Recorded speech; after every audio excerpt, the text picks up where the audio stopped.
Hello, everyone. Thank you so much for joining us. I'm really excited to be here with all of you today. My name is Mel Shipman. I'm a certified life purpose coach and the lead mindset coach for Dr. Cindy Stribling and the Born to Be Powerful Academy. So I want to spend just a few minutes with you this morning to talk about self-limiting beliefs, which is something that I hear quite often with the clients that I work with in my work as a mindset coach.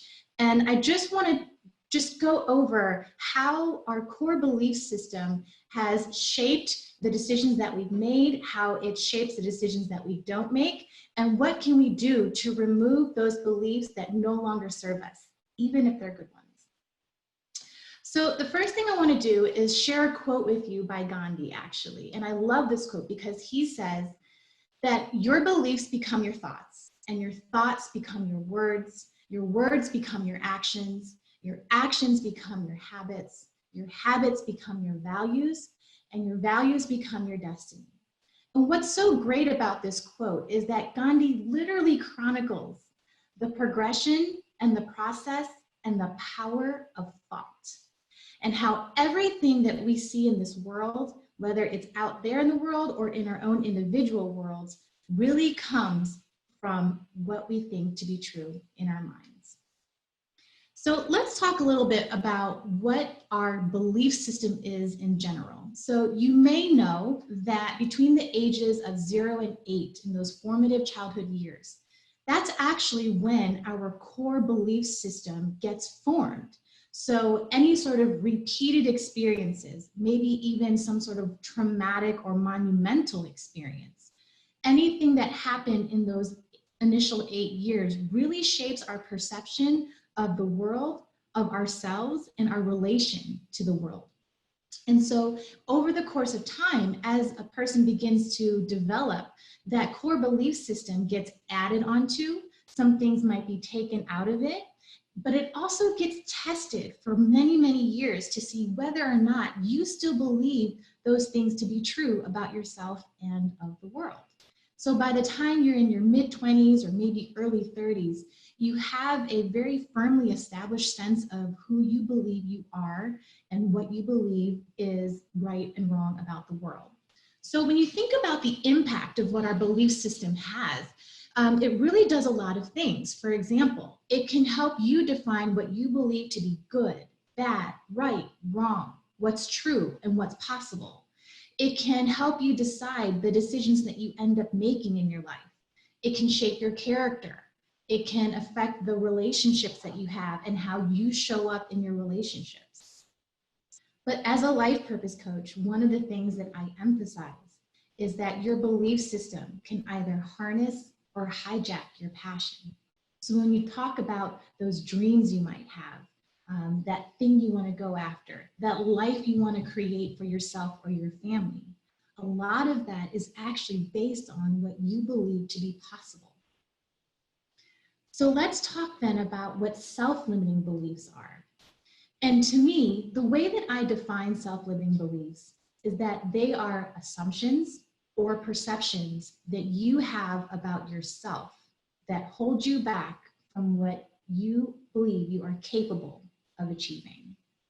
And so just like we said that our core belief system helps shape the decisions that we make in life, they also shape the decisions we don't make in our life. And so when you think about self-limiting beliefs such as, I'm not good enough, I don't have all the money or the time, I'm too old to start something new, I don't have the skill set, I don't have the right connections or the right resources, I'm not loving, or I'm not lovable, I'm not worthy of this, I'm not as good as somebody else, they can do it better. When you have beliefs ingrained in your belief system like that, they end up shaping the decisions that you don't make for your life. So if you have that dream to write that book, start that business, go back to school, find love in your life, whatever it is, all of the things that you see happening in your world is based on what you believe to be possible but also what you believe to be not possible. And it's important when you think about self-limiting beliefs to understand where they actually come from. And unfortunately, sometimes our self-limiting beliefs start all the way back from our childhood. And one of the sources could be your own upbringing and who you had as parents. So for example, the way that I was brought up, while my parents are amazing people, and I certainly appreciate everything that they did to raise our family and their children, I grew up in an environment where there was a lot more criticism offered than there was praise or recognition. So I knew really well what I couldn't do well, but I didn't know as well what I could do well. And so I grew up spending the majority of my life being a people pleaser, being a perfectionist, because I was wanting to have that sense of validation and approval from others that I felt was lacking when I was growing up. And because of that, it shaped a lot of the decisions that I made because of what I believed to be true about myself, which was I wasn't good enough as I am. And if you see the picture on the screen here, you see this big scary wolf that's looming towards this adorable little girl. And you see that potentially that this wolf could be a danger or a threat or a problem or a challenge to the little girl. But the problem isn't the wolf.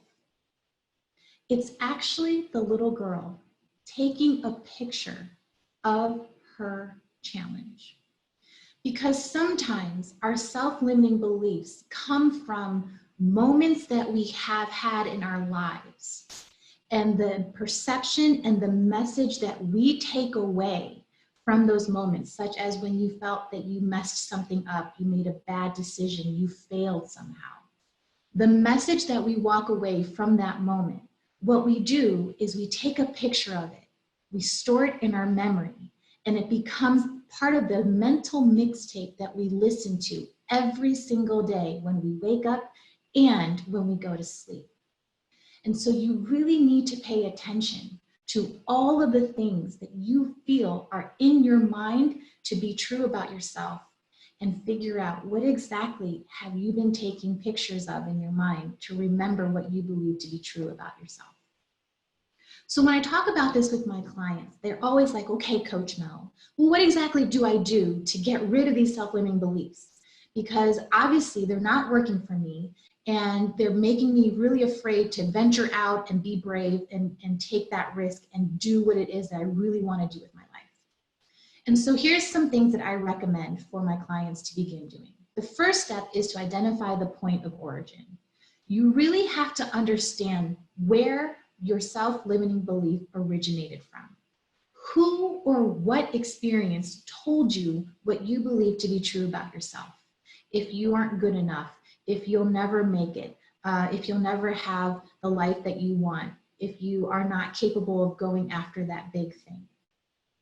The second thing that you need to understand is, how has this belief actually helped you get to where you are today? Because in some ways, the things that we believe to be true about ourselves, if they're self-limiting, might have made us more cautious or more aware of things and made us more careful in our decision-making. So in some way, it may have helped us get to where we are today. But the next question that I always ask my clients is, well, how does it hinder you from where you want to go? And that's usually where they get tripped up, because they see, oh my goodness, this is not aligning with what I want to see happening in my life. And then I would ask them, well, why are you letting this self-belief to be true still today? Once you understand who you are at your core and are authentic to your truth, you have to identify those beliefs that no longer serves you. And then you can begin to replace it with what is true about yourself and what you believe is possible for you. So I just want to spend the last few minutes, a few seconds I have with you with this one last quote, and that is to encourage you to stop telling your future, I can't do this right now, and start telling your now, I can't do this anymore. Thank you all so much for your time and attention. Really appreciate it. Hope you all are staying well. Take care and be blessed.